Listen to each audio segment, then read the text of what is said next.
Maxime Switek. L'édito éco, bonjour Daniel Fortin. Bonjour Maxime. Daniel, c'est un mal dont la France n'arrive pas à guérir. La désindustrialisation continue à frapper notre pays. L'an dernier, on a encore fermé plus d'usines qu'on en a ouvert et on a l'impression d'un mouvement sans fin, Daniel. Oui, ça peut paraître en effet un peu décourageant Maxime, mais je vous rassure, ça va mieux. Alors oui, on a fermé encore beaucoup d'usines en France l'an dernier, plus qu'on en a créé, vous l'avez dit, la différence des deux, ça donne encore un solde négatif de 44. Mais si on prend l'historique de ces chiffres que publie chaque année le cabinet de Trendéo, eh bien ça ralentit. On en était à un solde négatif de 54 en 2014 et à moins 140 en 2013.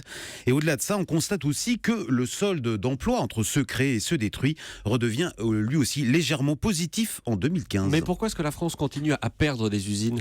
Alors il y a plusieurs raisons. D'abord, il faut être juste, c'est un phénomène qui touche à peu près tous les pays industrialisés depuis plusieurs années.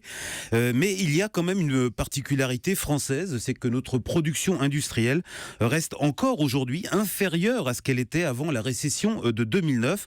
Alors certains économistes disent que c'est justement parce qu'on a fermé trop d'usines et du coup notre base industrielle s'est tellement rétrécie que quand l'économie repart, on n'est plus capable de produire assez. Alors c'est une thèse, mais enfin il faut quand même rappeler qu'il y a encore près de 35 000 usines en France.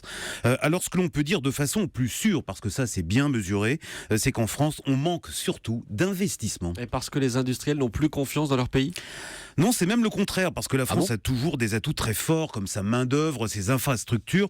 En fait, s'il y a une défiance, elle s'adresse plutôt à la classe politique, qu'on dit incapable de maintenir un environnement stable pour l'économie, avec des règles fiscales ou sociales qui changent tous les jours. On le voit bien encore aujourd'hui, avec ce débat un peu lunaire sur la réforme du marché du travail.